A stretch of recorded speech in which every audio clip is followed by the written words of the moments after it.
সূরা বনী ইসরাঈলের 9 নম্বর আয়াত তেলাওয়াত করেছি। আল্লাহ রাসূল সাল্লাল্লাহু আলাইহি ওয়াসাল্লামের অসংখ্য হাদিস থেকে সহিহ ইবনে হিব্বানের 122 নম্বর হাদিস তেলাওয়াত করেছি। এর উপরে আল্লাহ রাব্বুল আলামিন আমাদেরকে কিছু সহিহ কথা সহিহ নিয়তে সহিভাবে বলা, বোঝা এবং জীবনে বাস্তবায়ন করার তৌফিক দান করেন। সবাই বলেন আমিন। মুহতারাম মুসল্লিয়ানে কেরাম, আল্লাহ রাব্বুল আলামিন যখন আদম আলাইহিস সালাতু ওয়াস সালামকে সৃষ্টি করলেন, সৃষ্টি করার পরে জান্নাতে রাখছেন। কোথায় রাখছেন? জান্নাতে রাখছেন। বানিয়েছিলেন দুনিয়াতে পাঠানোর জন্যই, কিন্তু ডাইরেক্ট দুনিয়াতে না পাঠিয়ে কোথায় রাখছেন? প্রথমে জান্নাতে রাখছেন। কি উদ্দেশ্য, কি হিকমত? সংক্ষেপে হিকমত হলো যে আসল বাড়িটা চিনিয়ে দেওয়া। যদিও আপনি যাবেন দুনিয়াতে, যদিও আপনাকে পাঠাচ্ছি দুনিয়াতে, কিন্তু দুনিয়াটা আসল বাড়ি নয়। আসল বাড়ি হলো সৃষ্টি করার পরে যেখানে রাখা হয়েছে সেটাই আসল বাড়ি। তবে এই বাড়িতে আমি আল্লাহ তাআলা এমনিতেই দিতে চাই না। আমি আল্লাহ চাই দুনিয়াতে গিয়ে কিছু মেহনত করে মালিকানা অর্জন করে এই বাড়িতে ফিরে আসেন, যাতে এই জান্নাতে যখন আমি দ্বিতীয়বার প্রবেশ করাবো তখন আমি আল্লাহ বলে দেব এই জান্নাত এটা হলো তোমাদের কর্মের বিনিময়, তোমাদের আমলের বিনিময়, তোমাদের আমল দ্বারা এই জান্নাত লাভ করেছ। আর বাস্তবতা হলো একটা মানুষ ফ্রিতে কোনো সুবিধা পাইলে সেটার চাইতে যদি কষ্ট করে কোনো কিছু কামাই করে ওইটা ভোগ করতে বেশি মজা লাগে। কি বলে? একজনে ফ্রিতে একটা দিছে আর অনেক কষ্ট করে একটা উপার্জন করে ওটাকে ভোগ করতেছে। দুইটার মধ্যে ফ্রিটার চাইতে কষ্টের পরে যেটা আসে ওটা মজা বেশি। কি কর? জান্নাত আল্লাহ তাআলা আমাদেরকে দিবেন, দিতে চান, কিন্তু আল্লাহ তাআলা বলে আমি চাইলে। আচ্ছা, দুনিয়াতে আসার পরে কে ইমানদার হবে, কে বেঈমান, এটা আল্লাহ জানেন না? জানেন। কে দুনিয়াতে আসার পরে কোরআনের উপরে আমল করবে, কে করবে না, কে ওলামায়ে কেরামকে মানবে, কে মানবে না, কে আল্লাহর নবীর উপরে ঈমান আনবে, কে ঈমান আনবে না, কে কোন স্তরের জান্নাতি হবে, সব আল্লাহ তাআলা জানেন। আল্লাহ তার জানা অনুযায়ী বানানোর পরেই জান্নাতে দিয়ে দিতে পারতেন। দরকার কি এত ঝামেলা করার? আমি তো জানি তুমি কি করবা। আচ্ছা, যদি জানি ওই দিকে আর যাওয়ার দরকার নেই, ডাইরেক্ট দিয়ে দিলাম। কি বলেন? আল্লাহ দিয়ে দিতে পারতেন, কিন্তু আল্লাহ দিলেন না। আল্লাহ দিলেন না এই জন্য আল্লাহ বললেন দুনিয়াতে তুমি যাও, কিছু মেহনত করো, কিছু কষ্ট করো, কষ্ট করে যখন আসবা আমি আল্লাহ তাআলা জান্নাতের সার্টিফিকেট তোমার হাতে তুলে দেব, তুলে দিয়ে বলবো জাযাআম বিমা কুনতুম তা'মালুন। ও বান্দা, এই যে জান্নাত তোমাকে দিলাম এটা হলো তোমার কর্মের বিনিময়। তোমাকে আমি বলবো এটা তোমার কর্মের বিনিময়, আর নিজের কাজের বিনিময় ভোগ করতে মজাই আলাদা। এই কারণে আল্লাহ রাব্বুল আলামিন আদমকে সৃষ্টি করার পরে সরাসরি দুনিয়াতে না পাঠিয়ে আগে জান্নাতে রাখলেন, চিনিয়ে দিলেন এই জান্নাত হলো তোমার আসল বাড়ি।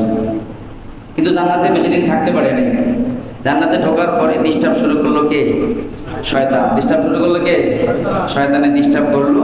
ডিস্টার্ব করে এমন এমন কাজ করলো যে ওনাদের জান্নাতের পোশাক শরীর থেকে খুলে গেল। আদম এবং হাওয়া দুইজনের জান্নাতের পোশাক শরীর থেকে খুলে গেল। ওনারা একটা গুনার মধ্যে লিপ্ত হয়ে গেলেন, শয়তানের ধোঁকার মধ্যে পড়ে গেলেন। আল্লাহ তাআলা ওনাদেরকে বললেন এই অপরাধ করার পরে আর জান্নাতে থাকার সুযোগ নাই, তোমরা এখন জান্নাত থেকে জমিনে চলে যাও। কোথায় চলে যাও? অপরাধের শাস্তি স্বরূপ জান্নাত থেকে বের হয়ে তোমরা দুনিয়াতে চলে যাও। তো আদম আলাইহিস সালাতু ওয়াস সালাম যখন দুনিয়াতে চলে আসতেছেন, তো আসতেছেন, আদম দেখছে যে আমার সৃষ্টির পরে আমার সাথে সবচেয়ে দুশ্মনী করছে কে? শয়তান। শয়তান দুশ্মনী করলো। আচ্ছা যাই হোক, জান্নাত থেকে আমি জমিনে চলে যাই, এই দুশ্মনের হাত থেকে বেঁচে যাব। দুশ্মনের হাত থেকে আদম আলাইহিস সালাতু ওয়াস সালাম যখন জান্নাত থেকে দুনিয়ার দিকে নামতেছেন, আদম আলাইহিস সালাতু ওয়াস সালাম দেখে আদমের পিছনে পিছনে শয়তান নামতেছে। কে নামতেছে? আদম আলাইহিস সালাতু ওয়াস সালামের মন খারাপ, পেরেশানি শুরু হয়ে যায়।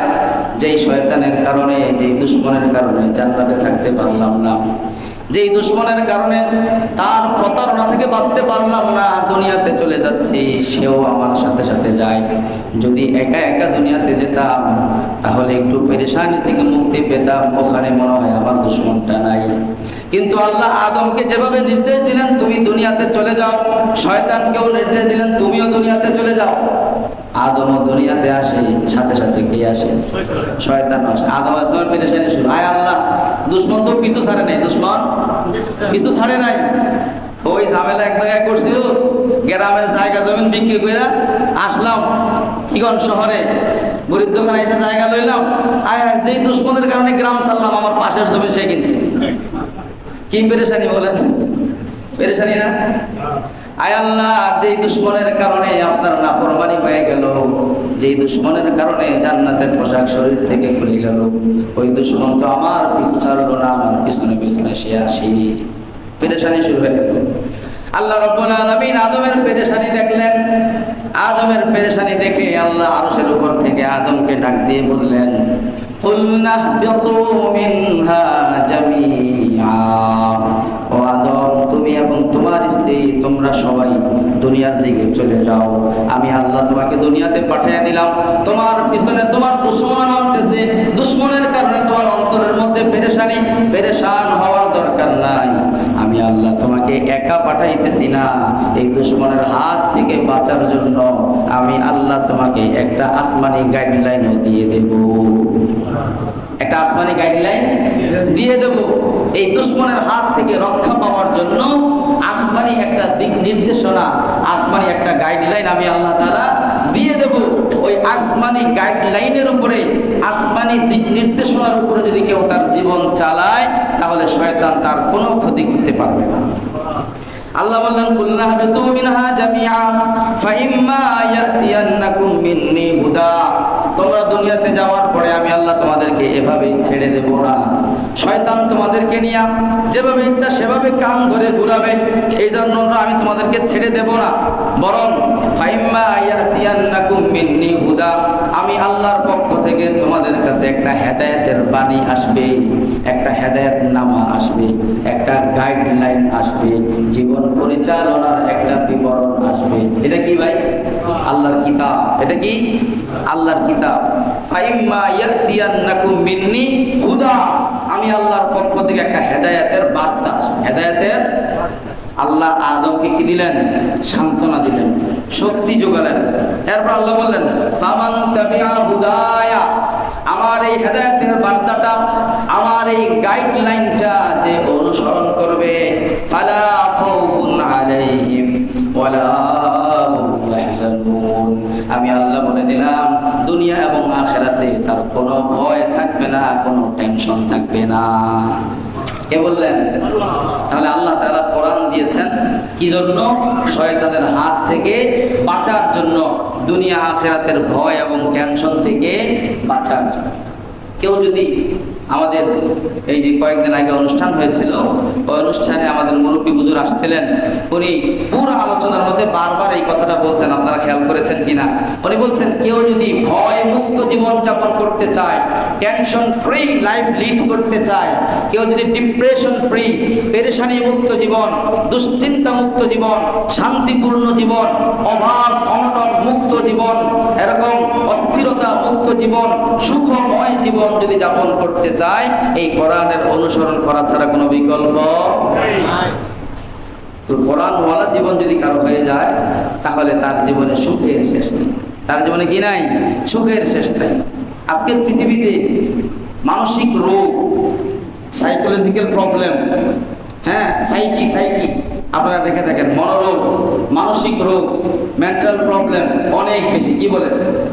ম্যাক্সিমাম মানুষের অবস্থা মানসিক রোগে আক্রান্ত, পেরেশানি, ঘুম আসে না, হ্যাঁ না? সবচেয়ে বেশি ডিসপেন্সারিতে গুলাতে, হ্যাঁ, ডাক্তারের দোকানগুলোতে সবচেয়ে বেশি বিক্রি হয় কিসের ওষুধ? ঘুমের ওষুধ। কিসের ওষুধ? গ্যাস্ট্রিকের ওষুধ, প্রেশারের ওষুধ। প্রেশারের ওষুধ মানে এটাও বেশির তালিকায়, ঘুমের ওষুধও একটা আছে। কি বলেন? গ্যাস্ট্রিকের ওষুধ, প্রেশারের ওষুধ আর ঘুমের ওষুধ। কিসের ওষুধ? ঘুমের ওষুধ। কেউ তো ঘুমের ওষুধ খাইতে খাইতে প্রথমে নর্মালটা দিয়ে শুরু করছিল, তো কয়েক মাস খাইছে, এরা যে কিছুদিন চলছে, এরপর আর নর্মালে কাজ করে না, পরে দুইটা বানায়, এখন দুইটা খায়, দুইটায় কাজ করে না, পরে আরেকটু পাওয়ার বাড়ায়, কাজ করে না। অনেকে আছে এতগুলো খায়, কি এতগুলো খায়, এক মুঠো খায়। ওদিন একজনকে দেখতেছিলাম এই পরিমাণ ওষুধ দেওয়া বসছে, তা আমি বলছি এত ওষুধ খাইলে আর ভাত খাওয়ার কি দরকার? কি বলেন, পেরেশানি আছে না নাই? সারা পৃথিবীতে ডিপ্রেশন, পেরেশানি। এই পেরেশানির একমাত্র কারণ হলো যে কোরআন থেকে যতটুকু দূরে তার জীবনে পেরেশানি ততটুকু বেশি। যে কোরআনের যতটুকু কাছে তার জীবন পেরেশানি থেকে ততটুকু মুক্ত। এই যে কোরআন আমার হাতে আছে, এটা আল্লাহ তাআলার কিতাব, এটা আল্লাহ তাআলার। সারা পৃথিবীতে যত কিছু আমরা দেখি বা না দেখি, সারা পৃথিবীতে যত কিছু আছে সব মাখলুক। সব কি ভাই? মাখলুক। সাত আসমান অনেক বড় মাখলুক, সাত জমিন অনেক বিস্তৃত মাখলুক। আল্লাহ রাব্বুল আলামিন জান্নাত বানিয়েছেন, মাখলুক কি মাখলুক না? বলেন কি মাখলুক? আল্লাহ জাহান্নাম বানিয়েছেন, মাখলুক। আল্লাহ রাব্বুল আলামিন আরশ বানিয়েছেন, আল্লাহর আরশটাও মাখলুক। আল্লাহ ছাড়া পৃথিবীতে যা কিছু আছে, আল্লাহ রাব্বুল আলামিন বাদে আসমানে জমিনে যা কিছু আছে, দেখি বা না দেখি সব হলো মাখলুক। আল্লাহ রাব্বুল আলামিন ফেরেশতা বানিয়েছেন, ফেরেশতা, সব ফেরেশতারা কি মাখলুক? কি বলেন মাখলুক না? খালেক বাদে যা কিছু আছে সব ফেরেশতারা মাখলুক। ফেরেশতাদের মধ্যে চারজন বড় বড় ফেরেশতা, হযরত জিবরাইল আলাইহিস সালাতু ওয়াস সালাম, মিকাইল আলাইহিস সালাতু ওয়াস সালাম, ইসরাফিল আলাইহিস সালাতু ওয়াস সালাম, মালাকুল মউত আজরাইল আলাইহিস সালাতু ওয়াস সালাম। চারজন বড় বড় ফেরেশতা, চারজন হলেন মাখলুক। জিবরাইল আলাইহিস সালাতু ওয়াস সালাম কত বড় ফেরেশতা, এত বড় ফেরেশতা। আল্লাহর রাসূল সাল্লাল্লাহু আলাইহি ওয়াসাল্লাম একবার জিবরাইলকে বললেন, ও ভাই জিবরাইল, তুমি বারবার আমার কাছে আসো, তোমার আসল আকৃতিটা কেমন আমার একটু দেখতে মনে চায়, তোমার আসল চেহারাটা আমাকে দেখাও। জিবরাইল আল্লাহ রাসূলের কাছে বারবার আসেন, পুরা 30 পারা কোরআন, প্রায় 24,000 বার জিবরাইল আসছেন আল্লাহ রাসূলের কাছে। 1 আয়াত, 2 আয়াত, 5 আয়াত, 10 আয়াত, ছোট সূরা, বড় সূরা, এভাবে করে 23 বছরে 30 পারা কোরআন কয়েক হাজার বার আগমন করে আল্লাহ রাসূলের কাছে পৌঁছেছেন। এই এত হাজার বারের মধ্যে আল্লাহর রাসূল জিবরাইলকে সশরীরে দেখছেন 2 বার। কয়বার? সশরীরে, আপন আকৃতিতে। একটা হলো জমিনে দেখছেন, একবার হলো জমিনে দেখেছেন, আরেকবার দেখেছেন মেরাজের সফরে সিদরাতুল মুনতাহার কাছে। 7 আসমানের উপরে সিদরাতুল মুনতাহা, লাস্ট বর্ডার, আসমানের শেষ সীমা, ওখানে জিবরাইলকে একবার দেখছেন, এই 2 বার দেখছেন।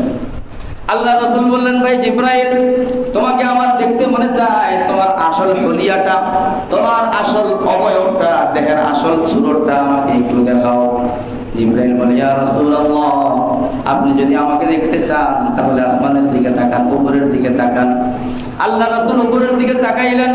জিবরাইল আলাইহিস সালাতু ওয়াস সালাম তার 2টা ডানা খুললেন। কয়টা ডানা? 2টা ডানা খুললেন। আল্লাহ রাব্বুল আলামিন জিবরাইলকে 7 আসমানের উপর থেকে জমিনে আসার জন্য ডানা দিয়েছেন। ডানা কি দিয়েছেন? ডানা, পাখা দিয়েছেন। পাখা দিয়ে উড়ে তিনি জমিনে আসতেন। এত শক্তিশালী পাখা, 7 আসমানের উপর থেকে জমিন পর্যন্ত কতটুকু দূরত্ব? 7 আসমানের হিসাব বাদ, শুধু জমিন থেকে প্রথম আসমানের কতটুকু দূরত্ব, পৃথিবীর কোন বিজ্ঞানী এটার পরিমাণ বলে শেষ করতে পারবে না। আল্লাহু আকবার, কত বেশি দূরত্ব! 7 আসমানের উপর থেকে জমিন পর্যন্ত জিবরাইল তার ডানা ব্যবহার করে নেমে আসেন। একবার পলক ফেলতে যতটুকু সময় লাগে, 2টা চোখের পাপড়ি একত্রিত হতে যতটুকু সময় লাগে, এর চেয়েও কম সময়ে জিবরাইল এই জায়গাটা অতিক্রম করে। আল্লাহ তাআলা জিবরাইলকে ডানা দিলেন। জিবরাইল আলাইহিস সালাতু ওয়াস সালাম 2টা ডানা খুললেন। আল্লাহর রাসূল আসমানের দিকে তাকিয়ে দেখলেন, কদ সাদ্দাল উফুক, জিবরাইলের 2টা ডানার কারণে পূর্ব থেকে পশ্চিম পর্যন্ত, উত্তর থেকে দক্ষিণ পর্যন্ত পুরোটা আসমান ঢেকে গেছে। জিবরাইলের ডানার কারণে আসমান আর দেখা যায় না, পুরোটা আসমান ভরপুর হয়ে গেছে। আল্লাহ রাসূল অবাক হয়ে গেলেন, জিবরাইলের ডানার কারণে আসমান দেখা যায় না। জিবরাইল বলে, ইয়া রাসূলুল্লাহ, আমি আমার 2টা মাত্র ডানা খুললাম, 2টা ডানার কারণে আসমান পুরোটা ঢেকে গেছে। আল্লাহ রাব্বুল আলামিন আমাকে শুধু 2টা ডানা দেন নাই, এরকম আল্লাহ তাআলা আমাকে 600 ডানা দান করেছে। কয়শো ডানা? 600 ডানা দান করেছে। এত বড় ফেরেশতা, এত বড় ফেরেশতা, মাখলুক কি মাখলুক না? কি বলেন, মাখলুক কি মাখলুক না? আল্লাহ রাব্বুল আলামিনের আরশ বহনকারী ফেরেশতা 8 জন। কয়জন? সূরা হাক্কার মধ্যে আল্লাহ বলছেন ওয়া ইয়াহমিলু আরশা রাব্বিকা ফাওকাহুম ইয়াওমাইদিন সামানিয়া। আল্লাহ রাব্বুল আলামিনের আরশটা বহন করে রেখেছে 8 জন ফেরেশতা। এই 8 জন ফেরেশতা কত বড়? আল্লাহর রাসূল সাল্লাল্লাহু আলাইহি ওয়াসাল্লাম বললেন 8 জন ফেরেশতার একজনের বিবরণ আমি তোমাদেরকে দেই। উহাদ্দিসু আলাইকুম আন আহাদিম মিন হামালাতিল আরশ। ও আমার উম্মত, আমি তোমাদের সামনে 8 জন ফেরেশতার মধ্যে থেকে একজনের অবস্থার বিবরণ দেই। একজনের শরীরটা এত বড়, পুরো শরীরের কথা বলার সুযোগ নাই। কান থেকে কাঁধ পর্যন্ত, কান থেকে কাঁধ কয় কিলো দূরত্ব? কতটুকু দূরত্ব ভাই? 1 বিঘত। আর লম্বা মানুষ হলে আরেকটু বেশি হবে। কান থেকে কাঁধ পর্যন্ত এতটুকুর মাঝখানের দূরত্ব আল্লাহর রাসূল বললেন মাসিরাতু 700 আম। 8 জন আরশ বহনকারী ফেরেশতার একজনের বড়ত্ব এত বেশি, কান থেকে কাঁধ পর্যন্ত 700 বছরের রাস্তা। কয়শো বছরের রাস্তা? 700 বছরের রাস্তা কান থেকে। তাহলে মাথা থেকে পা পর্যন্ত কতটুকু আল্লাহ জানে, কতটুকু? আহা, এত বড় ফেরেশতা, মাখলুক কি মাখলুক না? আল্লাহ রাব্বুল আলামিন যা কিছু রয়েছে বানিয়েছেন, আল্লাহ বাদে সব হলো মাখলুক। কিন্তু আল্লাহ বাদে আরেকটা জিনিস যেটা আমরা পৃথিবীতে দেখতে পাই, যেটা আমরা হাতে নিতে পারি, যেটা আমরা বুকে মিলাইতে পারি, যেটা আমরা আমাদের ঘরের তাকের মধ্যে রাখতে পারি, দুনিয়ার কাগজের মধ্যে যেটা লেখা হয়, দুনিয়ার চোখ দ্বারা যেটা দেখা যায়, আমাদের ছোট ছোট বাচ্চারা তাদের সিনার মধ্যে যেটা সংরক্ষণ করতে পারে, ইচ্ছা হলেই আমরা হাতে নিয়ে তেলাওয়াত করতে পারি। ছোট ছোট বেগুনা মাসুম বাচ্চারা যেটা সকাল থেকে সন্ধ্যা পর্যন্ত এই চামড়ার জবান দ্বারা তেলাওয়াত করতে পারে, সেটা হলো আল্লাহর কোরআন। আল্লাহ বাদে দুনিয়াতে যা কিছু আছে সব মাখলুক, কিন্তু কোরআনটা মাখলুক না। কোরআনটা কি না? কোরআন মাখলুক। এটা আমাদের আকীদার অংশ, এটা ইসলামী অকাট্য আকীদাগুলোর একটা। কোরআন, আল কোরআন ও কিতাবুল্লাহি লাইসা বিমাখলুকিন। কোরআন হলো আল্লাহর কিতাব, এটা মাখলুক না। এটা মাখলুক না, তাহলে এটা কি? এটা হলো খালেকের সিফত, এটা হলো খালেকের সিফত। তাহলে কোরআনের উদাহরণ কেমন? বলছে কোরআনের কোনো উদাহরণ নাই, আল্লাহর যেমন কোনো উদাহরণ নাই। লাইসা কামিসলিহি শাই, আল্লাহর সাথে যেমন কোনো কিছুর তুলনা হয় না, কোনো কিছুর সাথে যেমন আল্লাহকে তুলনা করা যায় না, আল্লাহর কোরআনের সাথে কোনো কিছুকে তুলনা করা যাবে না। আল্লাহ যেমন সব কিছুর সাদৃশ্য থেকে ঊর্ধ্বে, আল্লাহর কোরআন সব সাদৃশ্য থেকে ঊর্ধ্বে। আল্লাহর কোরআন কেমন? বলে আল্লাহ যেমন আল্লাহর কোরআনও তেমন। আল্লাহ যত বড় আল্লাহর কোরআনও তত বড়। আল্লাহ যত দামি আল্লাহর কোরআনও তত দামি। এই কারণে কাল কিয়ামতের ময়দানে একটা মুহূর্ত এমন আসবে, যেই মুহূর্তে সব বুজুর্গরা, সব ওলিরা, সব আল্লাহওয়ালারা, সব শহীদরা ভয়ে থরথর করে কাঁপতে থাকবে। এমনকি নবীরা পর্যন্ত আল্লাহর সামনে কথা বলার সাহস পাবে না। সেই ভয়াবহ দিনে আল্লাহর কোরআন, দুনিয়াতে যে কোরআনকে মহব্বত করেছে, কোরআনের সাথে সম্পর্ক করেছে, তার পক্ষ নিয়ে আল্লাহর সাথে কোরআন ঝগড়া করবে। কোরআন কি করবে আল্লাহর সাথে? কারণ কোরআন আল্লাহর সাথে ঝগড়া করতে অসুবিধা নাই, কারণ কোরআন আল্লাহর থেকে আসছে। কার থেকে আসছে? কোরআন আল্লাহ তাআলার সিফত। আল্লাহ তাআলা এই কোরআন আমাদেরকে দিয়েছেন। এই কারণে সহিহ ইবনে হিব্বানের যে হাদিসটা তেলাওয়াত করেছি, এই হাদিসের মধ্যে আল্লাহ রাসূল বললেন ইস্তাবশিরু ইস্তাবশিরু, আমার উম্মত তোমরা সুসংবাদ গ্রহণ করো, তোমরা সুসংবাদ গ্রহণ করো। কিসের সুসংবাদ গ্রহণ করব? আল্লাহ রাসূল বললেন আল্লাহ তাআলা তোমাদেরকে এমন একটা মূল্যবান কিতাব দিয়েছেন, এই কিতাবটা তোমাদের মাঝে আছে, এই কিতাবের জন্য সুসংবাদ গ্রহণ করো। আল্লাহ রাসূল বললেন এই কিতাবটা কেমন জানোনি? কয় আল কোরআনু সাবাবুন তরফুহু বিয়াদিল্লাহ ওয়া তরফুহু বিআইদিকুম। কয় কোরআন হলো একটা রশি, কোরআন হলো একটা রশি। তরফুহু বিয়াদিল্লাহ, এই রশির এক মাথায় হলো আল্লাহর হাত, আর এই রশিটা দুনিয়াতে যারা ধরেছে আরেক মাথায় হলো দুনিয়ার কোরআনের যারা মহব্বত করে তাদের হাত। রশির এক মাথায় কার হাত?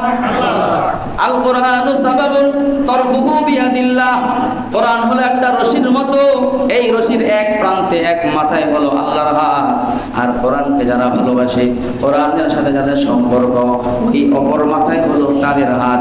এই হাত যাদের লেগে যাবে, এই পবিত্র রশির সাথে যাদের সম্পর্ক হয়ে যাবে, লাইয়াদিল্লু ওয়ালা ইয়াহলিকু আবাদা, কখনো তারা গোমরা হবে না, কখনো তারা ধ্বংস হতে পারবে না। কোরআনের সাথে সম্পর্ক, কোরআনের সাথে সম্পর্ক। আল্লাহু আকবার। আল্লাহ তাআলা আমাদেরকে কোরআনের সাথে সম্পর্ক করার তৌফিক দান। কোরআনের সাথে সম্পর্ক হলো কিভাবে হবে? কোরআনের সাথে সম্পর্ক, কোরআনের সাথে সম্পর্ক হবে কোরআন তেলাওয়াতের মাধ্যমে, কোরআন তেলাওয়াতের মাধ্যমে, কোরআন পড়ার মাধ্যমে কোরআনের সাথে সম্পর্ক। 2 নাম্বার কোরআনের সাথে সম্পর্ক, কোরআনের মধ্যে আল্লাহ যেই দিক নির্দেশনা দিয়েছেন, যে বিধিবিধানগুলো দিয়েছেন, এই বিধিবিধানের উপরে আমল করার মাধ্যমে, বিধিবিধানের উপরে আমল করার মাধ্যমে।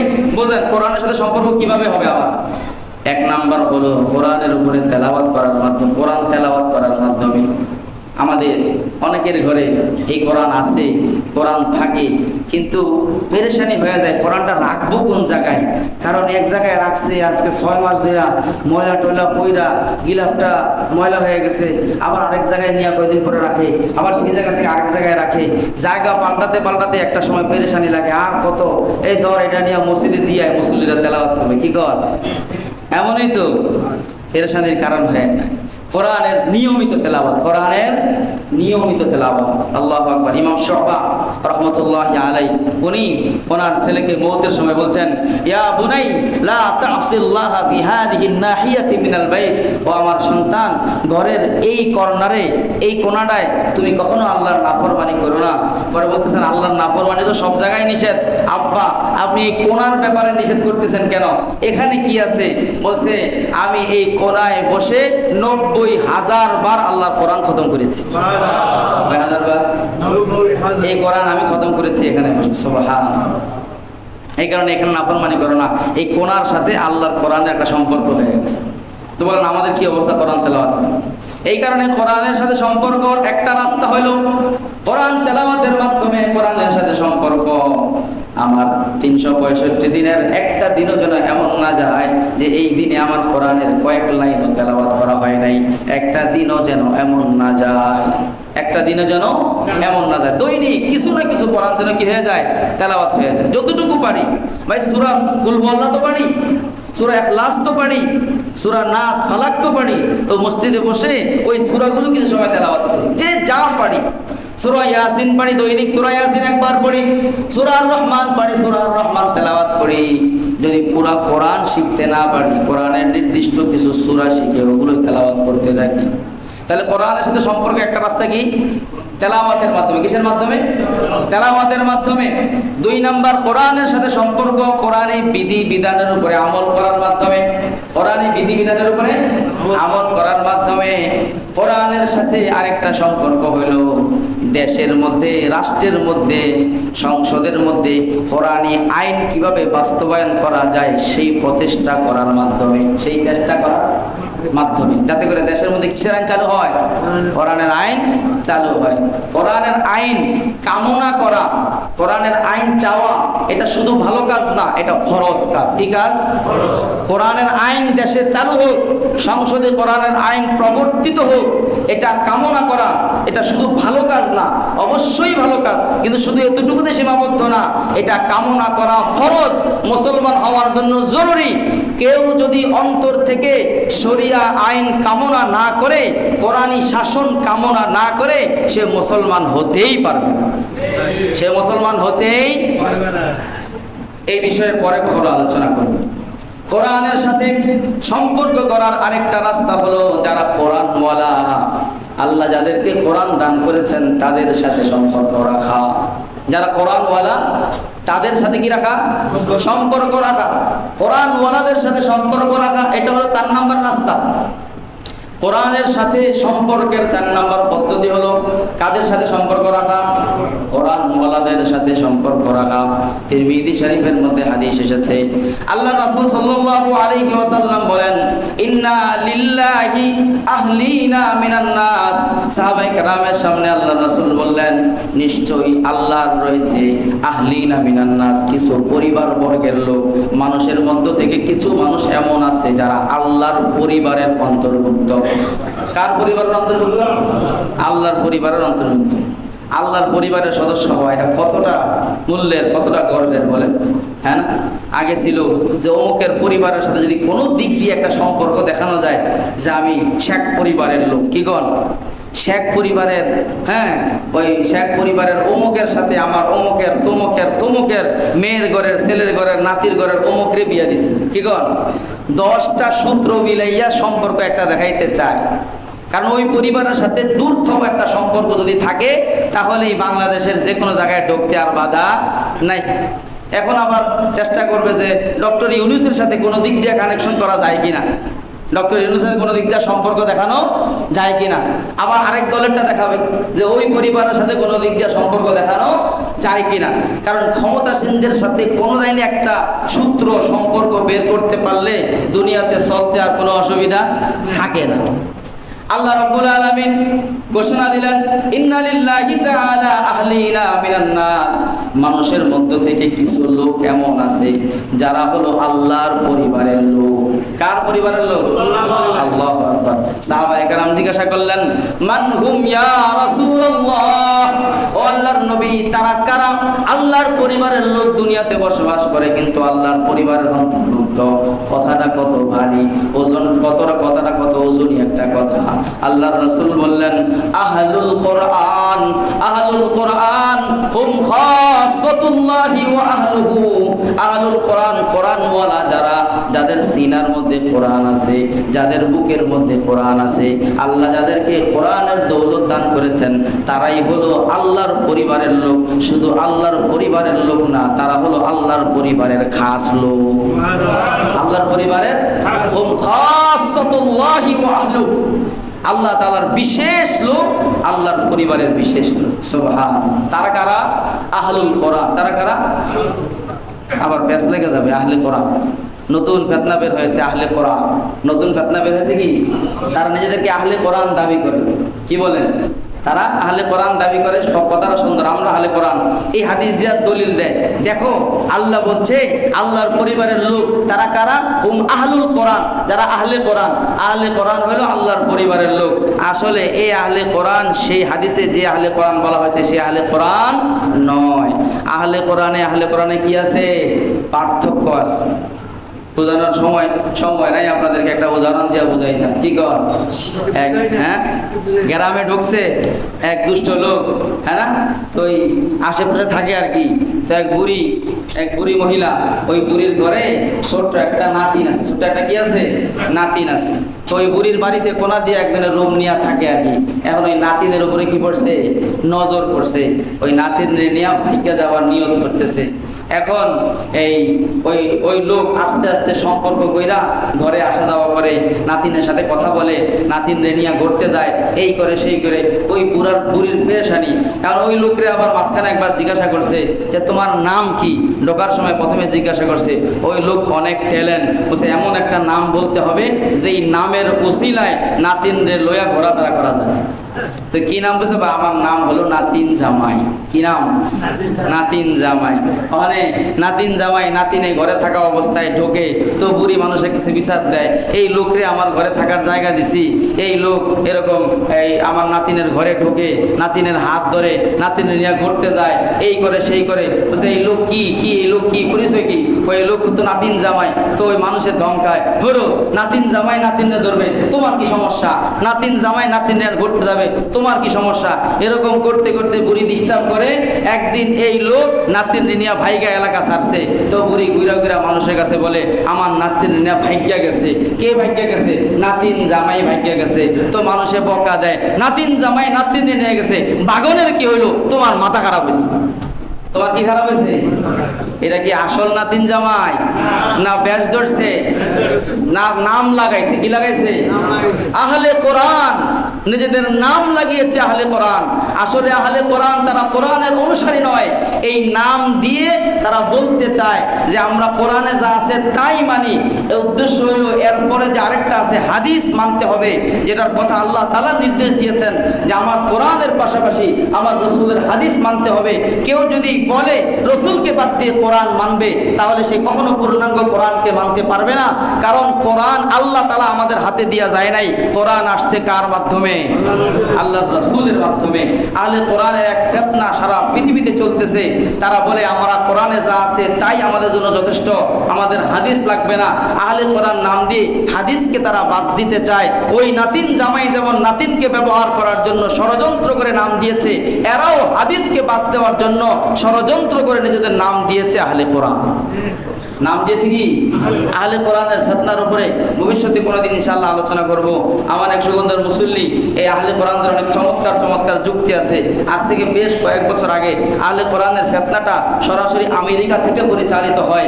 আমেরিকায় তাদের মেল হেডকোয়ার্টার, ওখানে আহলে কোরআনের নেতারা থাকে। এখানে যুক্তিগুলো এখানকার লোকদের মাঝে তারা ছাড়ে, এরা মানুষকে উল্টাপাল্টা বুঝাইয়া দাওয়াত দেয়। এক মুসল্লি এসে বলছে, হুজুর আমাকে এরকম এরকম দাওয়াত দিতেছে, আসলে এই বিষয়ে করণীয় কি? অনেক শিক্ষিত মানুষ, নাম বললে আপনারা চিনে ফেলবেন ওই এলাকার। আমার কাছে পার্সোনালি আসছে।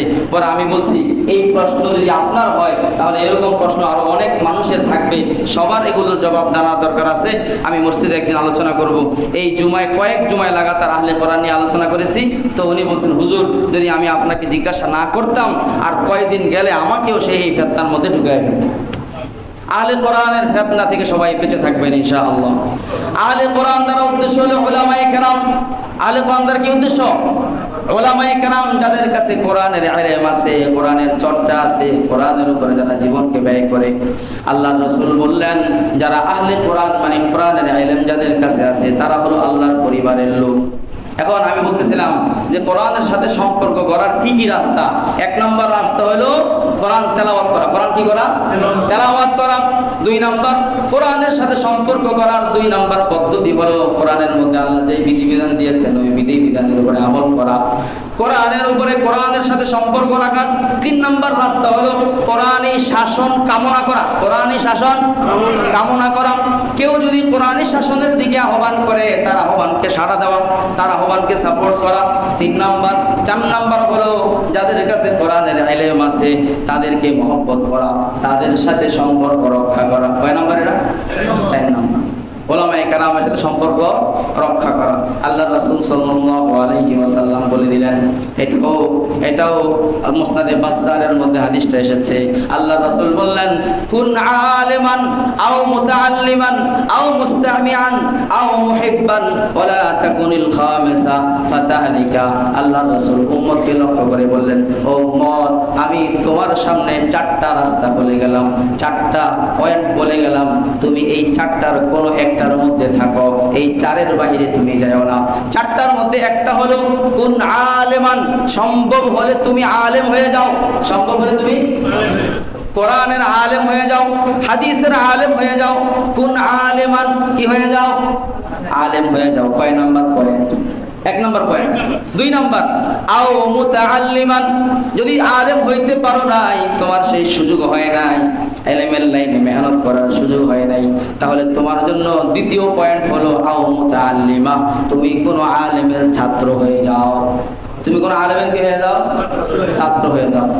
আলেমের ছাত্র হয়ে যাও। জীবনে অনেক গুরুত্বপূর্ণ একটা বিষয়। কোনো আলেমের ছাত্রত্ব গ্রহণ করা, কোনো আলেমের শিষ্যত্ব গ্রহণ করা, কোনো আলেমের ছাত্র হয়ে জীবন কাটান।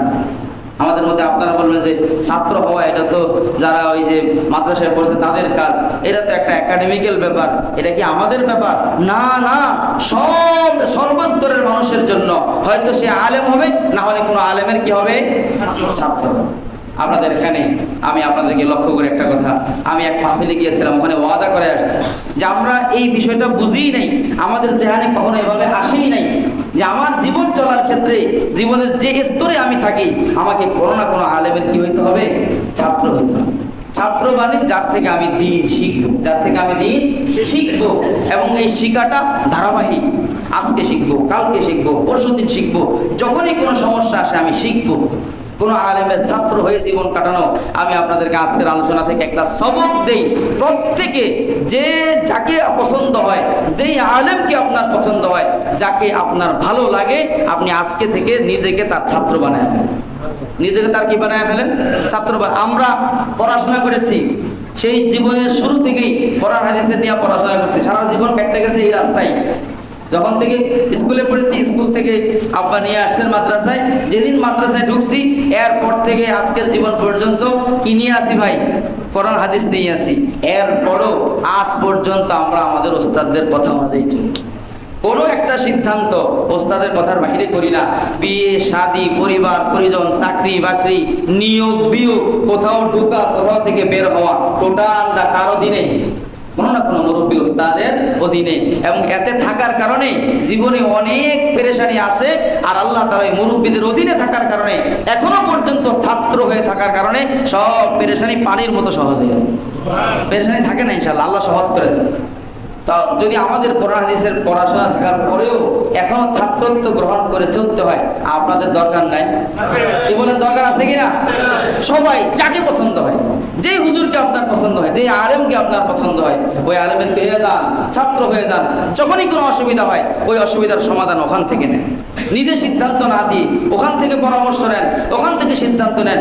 জীবনটা সুন্দর বানিয়ে দিবেন কে? আল্লাহ বানায়। আল্লাহ রাসূল বললেন, কোন আলেমান, হয়তো তুমি আলেম হয়ে যাও, আও মুতাআল্লিমা, অথবা কোন আলেমের ছাত্র হয়ে যাও। 2 নাম্বার পয়েন্ট। 3 নাম্বার পয়েন্ট, তোমার ছাত্র হওয়ার সুযোগ নাই, কোন আলেমের কাছে যাওয়ার মতো সময় তোমার নাই। সকাল থেকে সন্ধ্যা পর্যন্ত তুমি শ্রম দাও, মেহনত করো, কাজ করো, কোন আলেমের মজলিসে যাওয়ার মতো সুযোগ তোমার হয় না। ছাত্র হওয়ার জন্য কিছু সময় দেওয়া লাগে, সময় দিতে পারো না। কি বলেন ভাই, আমরা এখানে যারা আছি, আমগো ছাত্র হওয়ার দরকার নাই, সব শিখে ফেলছি। কি কর? নামাজ সহি হওয়ার জন্য 5টা সূরা শিক্ষা করা ফরজ। 5টা সূরা শিক্ষা করা কি? নামাজ যেমন ফরজে আইন, নামাজ সহি হয় পরিমাণ কোরআন জানাটাও ফরজে আইন। সূরা ফাতিহাটা একদম আলিফ আলহামদু থেকে শুরু করে তল্লিন আমিন পর্যন্ত 100% সহি করা ফরজে আইন। 4টা সূরা সহি করা ফরজে আইন। বলেন, এটা কি সবার হয়ে গেছে? সবার হয়ে গেছে? জীবন চলার পথে কত মাসলা মাসাইল সব আমি জেনে ফেলছি। তাহলে ছাত্র হওয়ার জরুরত আছে কিনা বলেন? 2 নাম্বার অপশন, তুমি ছাত্র হয়ে যাও। ছাত্র হওয়ার জন্য তুমি সময় বের করতে পারো না। আল্লাহর রাসূল তোমার জন্য 3 নাম্বার পয়েন্ট দিলেন, আও মুস্তামিআ, অথবা তুমি কোন আলেমের মজলিসে যদি না যাইতে পারো, কোন মাঝে মাঝে তার থেকে কিছু কথাবার্তা শোনো, মাঝে মাঝে সুযোগ হলে তুমি তার কথা শোনো। মুস্তামিআ, মনোযোগ দিয়ে শোনো, তার কথা মনোযোগ দিয়ে। মাঝে মাঝে, নিয়মিত যাইতে পারো না, মাঝে মাঝে তার কথা মনোযোগ দিয়ে শোনো। আলেমের শ্রবণকারী হও, আলেমের শ্রবণকারী হও, আলেমের শ্রোতা হও। কয়টা হলো? 3টা। 4 নাম্বার, কোন আলেমের ছাত্র হওয়ার সুযোগ নাই, কোন আলেমের কথা শুনবা সেই সময়ও তোমার হয় না, সেই সময়ও তোমার হয় না। আল্লাহ রাসূল সহজ করে দিলেন তোমার জন্য 4 নাম্বার পয়েন্ট। তুমি আলেমের মজলিসে যেতে পারো না, মাঝে মাঝে আসতে পারো না, তাহলে দূর থেকে তুমি আলেমদেরকে মহব্বত করো। সুবহানাল্লাহ। আলেমদেরকে কি করো? আও মুহিব্বা। সবকগুলো দিতেছেন কে? আল্লাহ রাসূল না ফরিদাবাদ মাদ্রাসার হুজুর। এই হুজুর হুজুর হইলে তো এই হুজুর আন্দাজে কইছে, এটা কয়জনে মানে না মানলে কি সমস্যা? কি হুজুরদের কথা মানার কি সমস্যা? কিন্তু বলতেছেন কে? আল্লাহর রাসূল বলতেছেন, তোমার জন্য আমি 4টা পয়েন্ট বললাম, 3টা পয়েন্ট কোনটার উপরে আমল করার সুযোগ তোমার নাই। তাহলে তোমার জন্য 4 নাম্বার পয়েন্ট হলো আও মুহিব্বা, তুমি দূর থেকে আলেমদেরকে মহব্বত করো, শুধু মহব্বত করো, আল্লাহর জন্য মহব্বত করো, কারণ ছাড়া মহব্বত করো, শুধু মহব্বত করো আল্লাহর জন্য। আল্লাহর রাসূল বললেন, যদি তুমি আলেমদেরকে মহব্বত করো, এই মহব্বতের বরকতে আল্লাহ তাআলা তোমার ঈমান আমলকে সহি করে দিবে। তোমার অন্তরের মধ্যে সহি কথাগুলো আল্লাহ ঢালবেন, সহি সিদ্ধান্ত নেওয়ার সুযোগ আল্লাহ তোমাকে দান করবেন মহব্বতের ওসিলায়। মানসিকতাটা তোমার এমন হয়ে যাবে, এই মানসিকতার মধ্যে আল্লাহর সন্তুষ্টি এসে যাবে। তোমার মনটা এমন হয়ে যাবে, অটোমেটিক খারাপের দিকে, শয়তানের দিকে তোমার মন যাবে না, মন তোমাকে ভালো দিকে নিয়ে যাবে। ওই মনের মধ্যে যদি ওলামাদের মহব্বত থাকে। আও মুহিব্বা, আল্লাহ রাসূল বললেন 4টা পয়েন্ট বললাম, এই 4টার কোনো একটা গ্রহণ করো। ওয়ালা তাকুনিল খামিস, এই চারের বাহিরে যাও না, এই চারের বাহিরে যাও না। ফাতাহলিকা, যদি এই চারের বাহিরে চলে যাও তাহলে আমি রাসূল বলে দিলাম ফাতাহলিকা, ধ্বংস হওয়া থেকে তোমাকে কেউ বাঁচাতে পারবে না। ধ্বংস হওয়া থেকে তোমাকে কেউ বাঁচাতে পারবে না। এই কারণে মেরে ভাই, কোরআনের সাথে সম্পর্ক করার দরকার আছে না নাই? সম্পর্কের একটা প্রথম রাস্তা হলো কোরআন তেলাওয়াত করা। আজকে আলোচনার প্রথম সবক হইল প্রত্যেকে দৈনিক কিছু না কিছু কোরআন কি করেন? তেলাওয়াত করেন। এই যে দৈনিক কোরআনের সাথে সম্পর্ক করবেন, আপনি দুনিয়াতে দৈনিক কোরআনকে কিছু সময় নাড়াচাড়া করলেন, আল্লাহু আকবার। আল্লাহ তাআলার একটা সিফত হইল আল্লাহ শাকুর। আল্লাহ তাআলা বান্দার মেহনতের বদলা দেন। আল্লাহ তাআলা অনেক কৃতজ্ঞতা আদায়কারী, শুকরিয়া আদায়কারী। মানে শুকরিয়া আদায়কারী কাকে বলে? আপনি তার উপকার করলে সে অনেক বেশি বদলা দেয়। আল্লাহ তাআলা এমন, আল্লাহ তাআলা যেমন শাকুর, আল্লাহ তাআলার কিতাবও তেমন শাকুর।